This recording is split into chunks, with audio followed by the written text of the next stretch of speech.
अर्जुन एक 25 साल का लड़का जो मुंबई शहर की एक छोटी सी बस्ती में अपने माता पिता और छोटे भाई के साथ रहता था। उसके पिता मुंबई में रिक्शा चलाते थे, माँ एक हाउसवाइफ थी और छोटा भाई 9 क्लास में पढ़ता था। अर्जुन कॉलेज में पढ़ाई करता था और साथ ही एक डिलीवरी बॉय की नौकरी भी करता था। अर्जुन बहुत ही शांत स्वभाव का लड़का था, न किसी से ज्यादा बोलना न झगड़ा करना, बस अपने काम से काम रखना। लेकिन किस्मत को कुछ और ही मंजूर था। एक दिन अर्जुन अपने 4 दोस्तों अमित, सुमित, नितिन और रवि के साथ राजस्थान घूमने जाता है।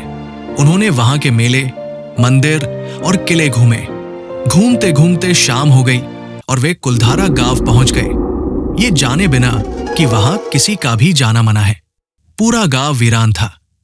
वहां सिर्फ 5 पुराने मकान थे, जिनमें से किसी में भी कोई नहीं रहता था सिवाय एक बूढ़ी अम्मा के। अर्जुन को अजीब सी घबराहट हुई और उसने अपने दोस्तों से कहा, मुझे कुछ ठीक नहीं लग रहा, चलो यहां से चलते हैं। लेकिन बाकी दोस्त उस पर हंसने लगे। रवि, जो खुद को बहुत स्मार्ट समझता था, बोला, आज हम यही रुकेंगे।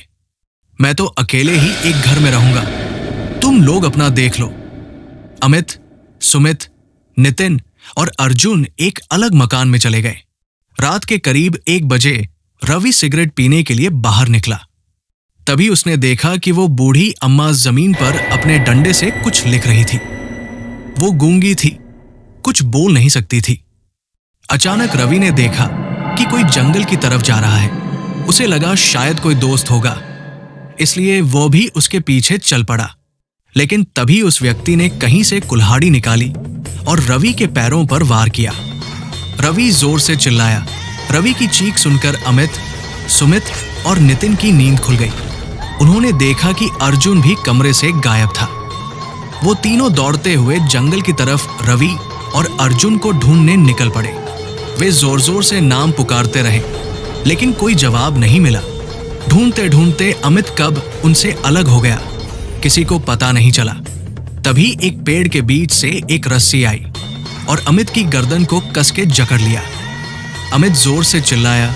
उसकी आवाज सुनकर सुमित और नितिन उसकी ओर भागे, लेकिन वहां कुछ नहीं दिखा। तभी उन्होंने देखा कि एक आदमी काले कपड़ों में, चेहरे पर मास्क लगाए, उनकी तरफ बढ़ रहा है। उसने उनके ऊपर गैस छिड़क दी, जिससे दोनों बेहोश हो गए। जब इन चारों की आंखें खुली तो पाया कि वे सभी एक पेड़ से बंधे हुए हैं और उनके सामने अर्जुन खड़ा था, हाथ में आग की मशाल लिए। उन्हें मारने